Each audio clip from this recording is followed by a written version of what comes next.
Hey. Alright y'all, as you can see, I had to bust out the fine attire for this video. It's a special occasion. We are here to witness greatness with the Minnesota Timberwolves. And I am very, very proud to be a part of their bandwagon. I've been on it for a little bit now.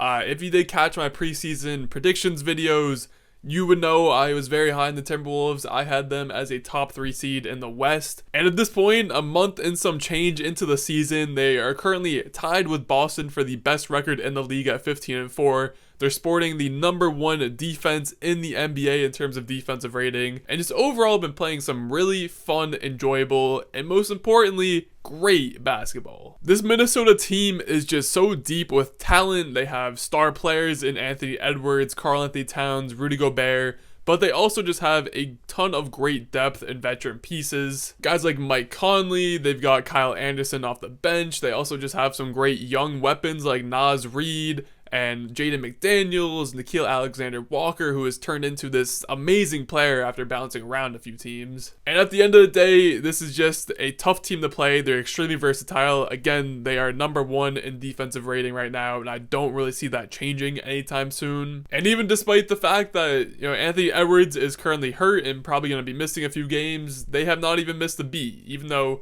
the offense does look a little shakier without him, they're still getting it done. And a big reason for that is Karl-Anthony Towns, who, I remember at the start of the season for the first couple of weeks, people were questioning whether he was actually a good NBA player. The trade machine was fired up and was, everyone was getting hop on that thing, trying to figure out Karl-Anthony Towns' next team. But at this point in the season, since then, I think he deserves a lot of respect from NBA fans. And before y'all even say anything, the numbers also back this up. If you look at the first 6 games of the season, you'd see that Karl-Anthony Towns got off to a absolutely horrendous start. He was averaging a little under 17 points per game, 9 rebounds, a little under 3 assists, but his shooting splits were god-awful. 38% from the field, 23% from 3, was still making his free throws, but he's only taking 3 a game. Just overall not good basketball. But since that point, in his last 12 games, those numbers have all jumped up tremendously. He's up to 24 points per game, still 9 rebounds and 3 assists,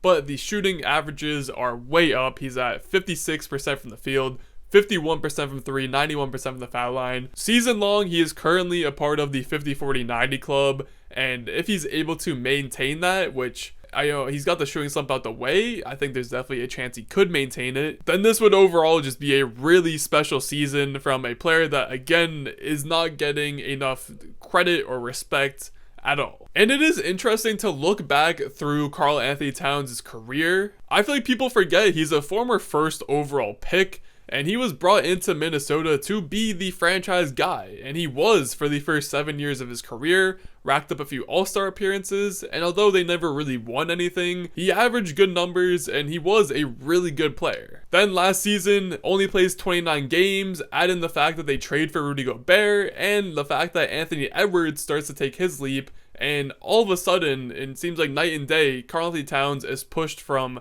franchise superstar to, second, sometimes even third option on his own team. So now that he has finally settled into this second star role that he now has with Anthony Edwards and Rudy Gobert on the team, again, it goes back to the fact that he is not getting enough credit for making this transition, because it's not an easy one, and for anyone that thinks it's an easy transition is just taking it for granted. And when I was rewatching this game between the Timberwolves and the Jazz, it was a fun reminder of the Karl-Anthony Towns from the past, because obviously no Anthony Edwards in this game because he's hurt, so it went back to Karl-Anthony Towns being the first option. Timberwolves ran a ton of post-ups for him to get him going early. They kept that consistent throughout the game, and we got a really, really good Towns performance. I'm pretty sure he dropped like 32 points, had a couple of assists, some rebounds, and it was overall a really efficient night. And the key to this efficient night for Towns was the fact that he was constantly aggressive and driving to the rim. We got a lot of bully ball, and a lot of bully ball that came early in the game, which then set the tone and opened up the rest of Karl-Anthony Towns' offensive repertoire. Because by staying aggressive, even though he did miss a few, easier looks on his drives to the rim, it made the defense respect the fact that he's going to put the ball on the floor and get that rim pressure, which then opened up the ability for him to hit these, jab step pull up threes, or he had a few catch and shoot 3 opportunities out of the pick and pop, which is just bread and butter for Karl-Anthony Towns at this point. John Collins just looked absolutely lost on defense on some of these plays because obviously, you know, with Mike Conley getting a screen and trying to attack the rim, you have to account for that. But at the same time, you can't just leave Karl-Anthony Towns wide open on the pop because he's going to drill that shit because he's a 40% three-point shooter. I've also been somewhat enjoying the playmaking and passing out of Karl-Anthony Towns. He still has some, like, you know, CTE flare-ups occasionally where he just throws those, like, one-handed over-the-head passes that just go straight to the other team. But every now and then, he does drop a nice dime or two. And as for the defense, nothing really stood out to me in this game, but, you know, in pairing him with Rudy Gobert, I just remember a lot of people last season were saying that the duo can never work and it was a mistake for the Timberwolves to trade for Rudy Gobert, but it was clearly, you know, people saying that too soon because, again, Cat only played in 29 games last year. He missed a lot due to that calf injury. Even when he did play, he didn't look all that great. So to now see a finally healthy Karl-Anthony Towns playing alongside Rudy Gobert, I'm not that worried about the defense. Maybe that'll be a different story come playoff time when teams, you know, maybe start game planning to attack him. But for now, with Karl-Anthony Towns playing at the 4, I don't think there are too many issues, at least not yet. And while we're on the topic of defense, I have to just give another shout out to Nickeil Alexander-Walker because he has very, very quickly become one of my favorite players to watch in the entire NBA, and I really wish he had a starting spot either on this team or another team, because if he had the minutes and, you know, all those, you know, checklist stats to get him into awards voting season, I think he'd be such a lock for all defensive team. I know it's really early to be saying that, but he just looks different compared to everyone else on the court when it comes to playing defense. Not only did he have 5 steals and 2 blocks in this game, and all of those steals were legit. Actually, maybe one of them wasn't legit, but at least 4 of them I remember being legit. Like, he just straight up cookied his man or jumped a passing lane, and they were all very impressive steals that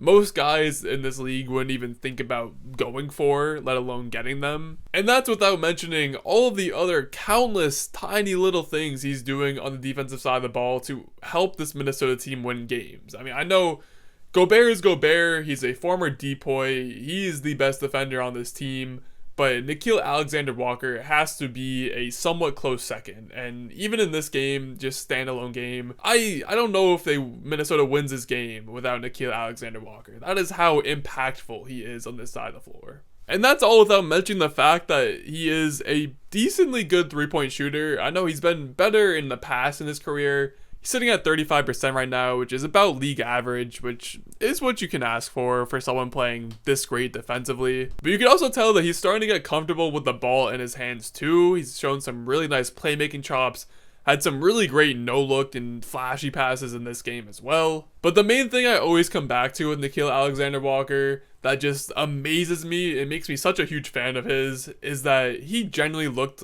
I don't want to say lost, but he did not look like an NBA player most of the time for most of his career.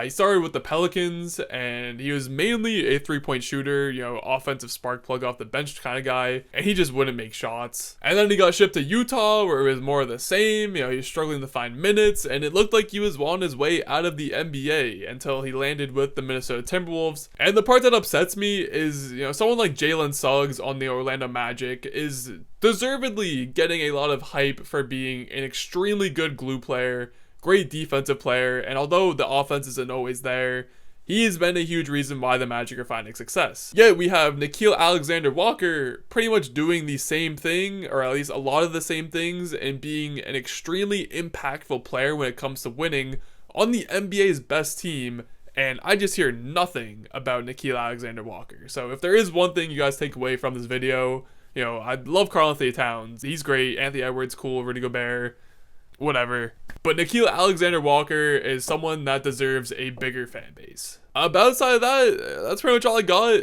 Again, I'm happy this Timberwolves prediction is hitting right now because a lot of my other predictions are not doing so great. But at this point, I have no choice other than to just be really loud about my Timberwolves bandwagoning because, again, they're tied for top of the league right now. Even someone like me who was extremely high on them this preseason, I didn't expect them to be this good at this point, this early in the season. And, You know, I've heard some people say that this might not be sustainable for them. I don't think they're going to be the 1 seed in the West by the end of the season, or at least come playoff time. But no matter where they finish by this point, if they are healthy, if they have Anthony Edwards and Karl-Anthony Towns and Rudy Gobert and even just some of these bench pieces healthy, they're going to be a really, really dangerous team come playoff time. And I think a lot of people forget that for how easy of a run the Denver Nuggets had to winning their title last year, they genuinely struggled with this Timberwolves team in that first round. So I think that was the biggest clue to me